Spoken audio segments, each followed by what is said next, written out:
आप सभी को नमस्कार। UP police constable previous year question paper की सीरीज में आज हम यूपी पुलिस कांस्टेबल भर्ती 2017 का जो 25 अक्टूबर 2018 को री एग्जाम हुआ था, उसमें मैथ के कुल 19 प्रश्न आए थे। उन 19 प्रश्नों में से 9 प्रश्न आज हम इस वीडियो में सॉल्व करेंगे। बचे हुए 10 प्रश्न हैं, अगली वीडियो में सॉल्व करेंगे। चलिए देखते हैं प्रश्न नंबर 1। प्रश्न नंबर 1 है वो साझेदारी का प्रश्न है। ऋषिका और आकाश दो व्यक्ति हैं, दोनों हैं एक साझेदारी के रुपए व्यापार में कुछ रुपए निवेश करते हैं, जिसमें है ऋषिका है 1875 रुपए लगाती है और कुल लाभ में से 225 रुपए प्राप्त करती है, और आकाश है वो कुल लाभ में से 288 रुपए प्राप्त करता है। तो आकाश ने व्यापार में कितने रुपए निवेश किए हैं वो आपसे पूछा गया है। तो पहले हम क्या करेंगे कि दोनों द्वार जो दोनों को लाभ प्राप्त हुआ है उसका रेशियो बनाएंगे। 9 से डिवाइड कर दोगे, 9 दूनी 18, 9 पंजे 45, 9 तिया 27, 9 दूनी 18। ये इनके द्वारा प्राप्त लाभ का अनुपात आ गया। अब दोनों ने पूंजी है वो समान समय के लिए लगाई है।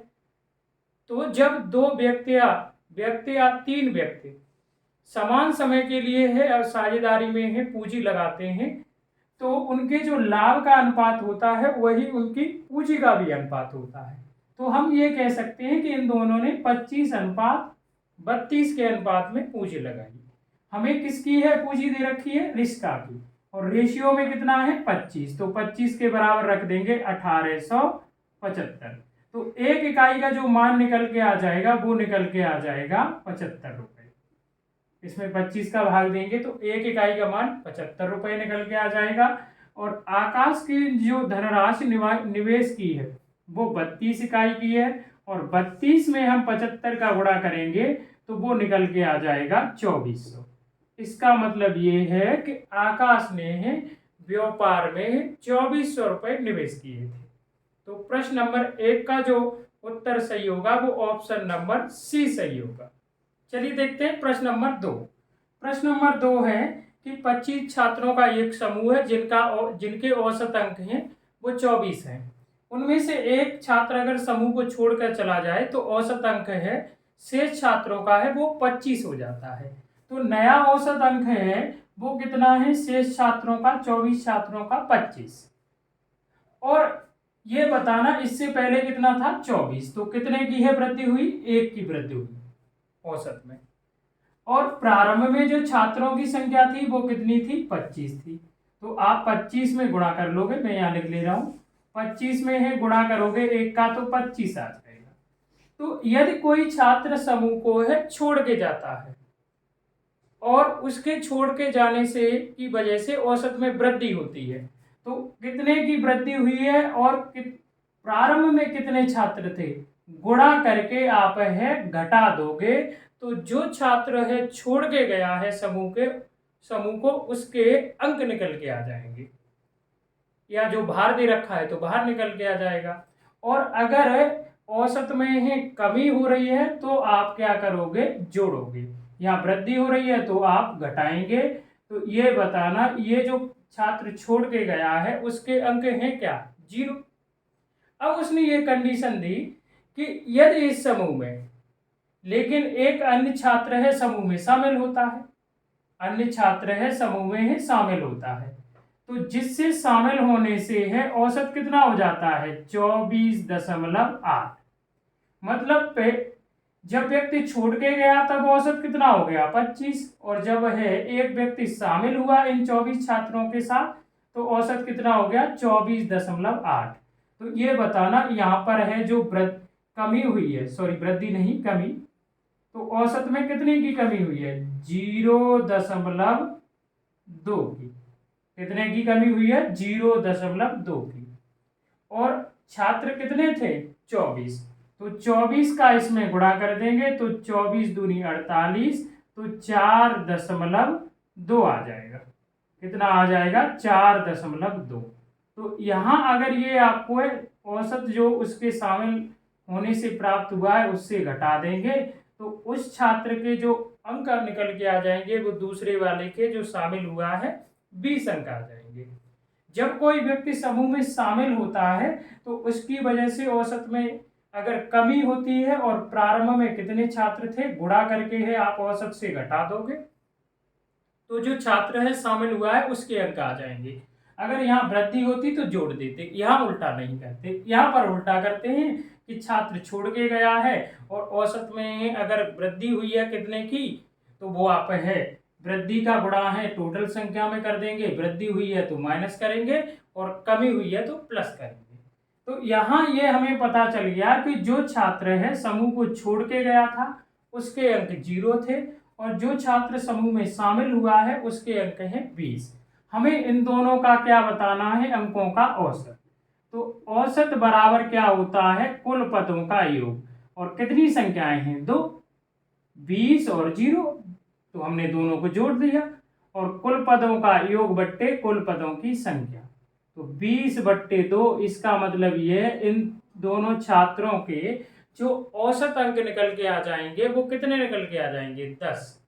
तो प्रश्न नंबर है 2 का जो उत्तर होगा वो ऑप्शन नंबर ए सही होगा, 10। चलिए देखते हैं प्रश्न नंबर है 3। प्रश्न नंबर 3 है वो रेशियो का प्रश्न है। प्रश्न नंबर जो 3 है वो रेशियो का प्रश्न है।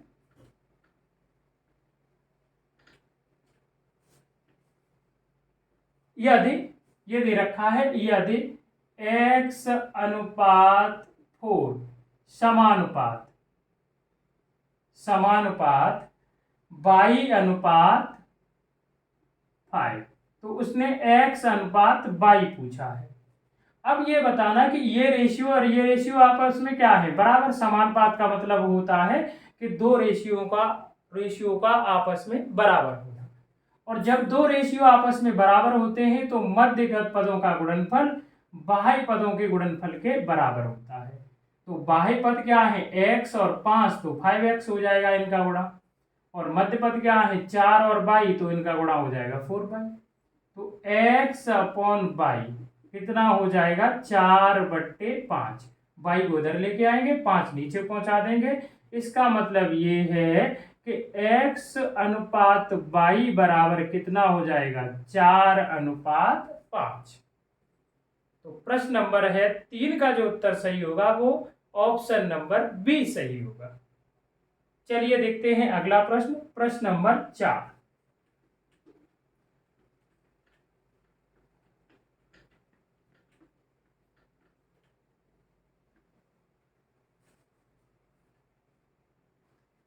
प्रश्न नंबर 4 है 600 रुपए को 10% वार्षिक चक्रवृद्धि ब्याज दर पर निवेश करने पर 2 वर्ष में अर्जित ब्याज क्या होगा। 2 वर्ष का चक्रवृद्धि ब्याज पूछा है।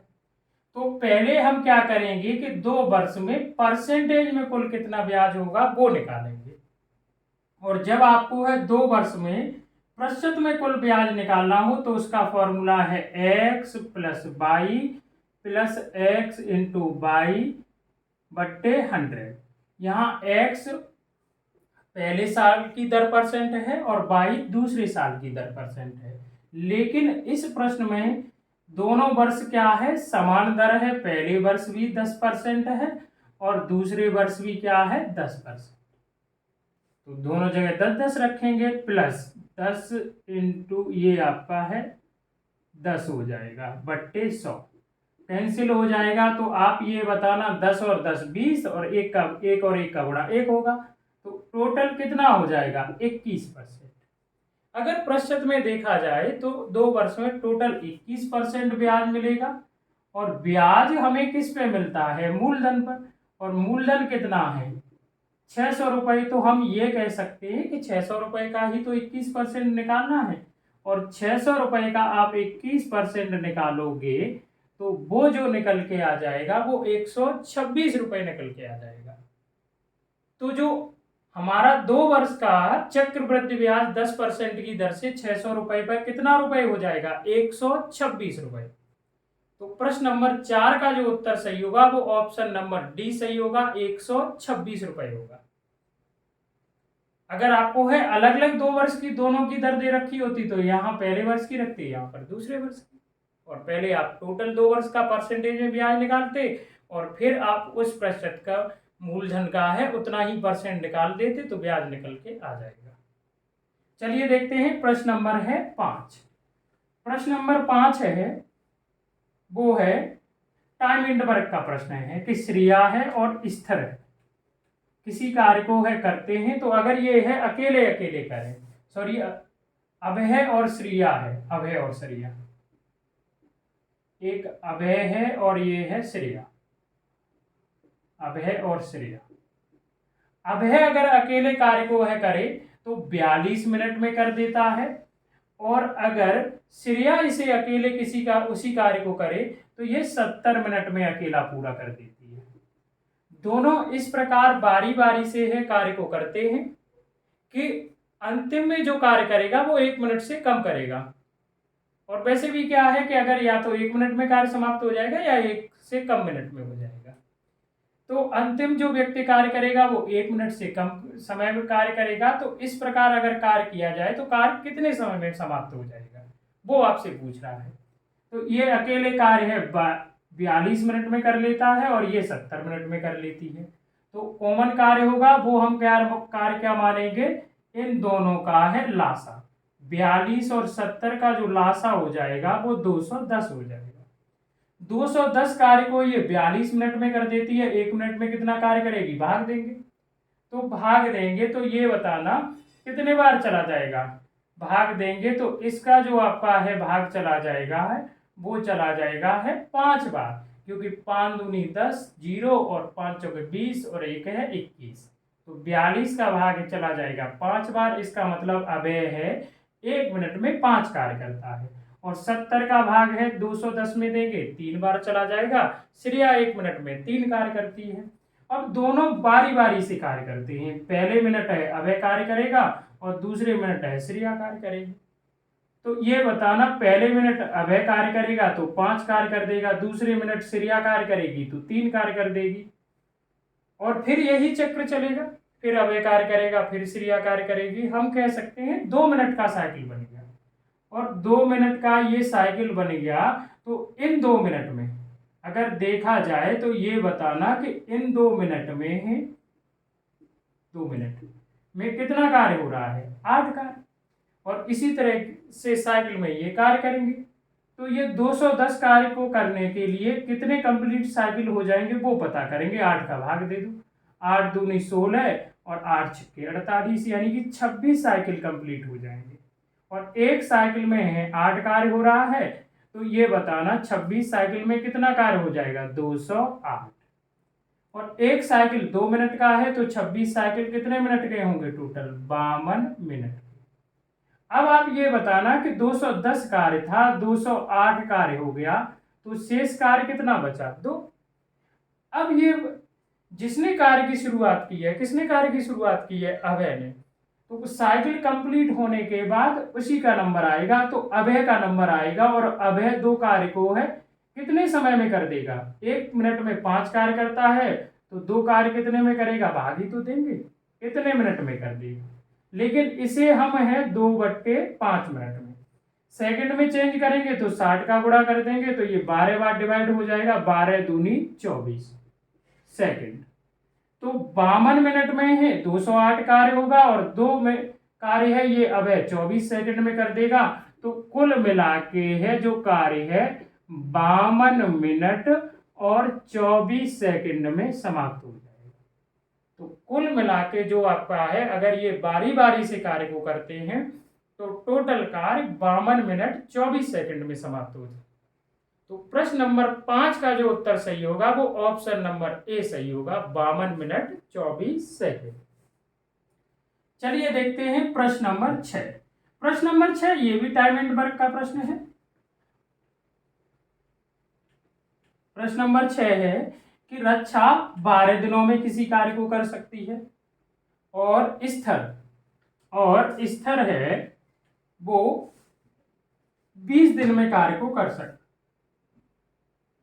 रक्षा है वो 12 दिन में कार्य को कर सकती है, और स्थिर है वो 20 दिन में है कार्य को कर सकता है।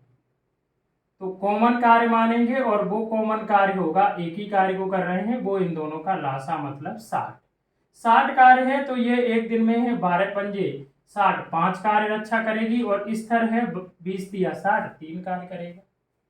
अब दोनों ने क्या किया कि कार्य शुरू किया और एक साथ कार्य शुरू किया, लेकिन क्या है कि रक्षा कार्य समाप्त होने के 4 दिन पहले कार्य छोड़ देती है। तो उसने ये पूछा है कि स्थिर है कितने आपका है समय तक है कार्य करेगा, स्थिर है कितने आपका है दिनों तक कार्य किया स्थिर ने, ये बताना है। तो आप ये बताओ कि रक्षा ही तो कार्य छोड़ के चली गई, स्थिर तो नहीं गया। स्थिर नहीं गया तो इसका मतलब ये है कि स्थिर ने जितने दिन कार्य किया है कार्य उतने दिन में समाप्त हुआ है। और जब भी इस टाइप का कार्य हो आपका है, इस टाइप का प्रश्न आए कि कोई व्यक्ति कुछ दिन समाप्त होने से पहले कार्य को छोड़ के चला जाए, तो हम क्या करेंगे, उससे और कार्य करा लेंगे उतने दिन। रक्षा छोड़ के गई है तो मैं 4 दिन पहले छोड़ के गई है तो 4 दिन और कार्य करा लूंगा, 4 दिन कार्य कराऊंगा। तो ये बताना कि ये कितना कार्य कर देगी 4 दिन में 20, एक दिन में 5 कार्य करती है। तो अब कार्य कितना हो जाएगा 80, और जितने दिन स्थिर ने कार्य किया है उतने ही दिन अब रक्षा भी करेगी। तो ये दोनों मिलके अब 80 कार्य को करेंगे तो कितने समय में है समाप्त कर देंगे, 10 दिन में कर देंगे। इसका मतलब ये है कि स्थिर ने कितने दिन तक कार्य किया है, 10 दिन तक किया है, 10 दिन तक किया है। तो प्रश्न नंबर है 6 का जो उत्तर सही होगा वो ऑप्शन नंबर सी सही होगा। समझ आया होगा। चलिए देखते हैं प्रश्न नंबर है 7।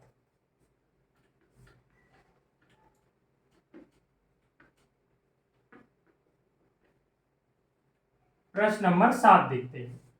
प्रश्न नंबर 7 है, ये बोर्ड मास का प्रश्न है, 48 में लिख दे रहा हूं, 48 प्लस और फिर है बड़ा कोष्टक है 25 माइनस मझला कोष्टक है 20 माइनस छोटा कोष्टक है 11 माइनस 16/2 गुणा 4, छोटा कोष्टक बंद, मझला कोष्टक बंद, मझला कोष्टक बंद और ये बड़ा कोष्टक।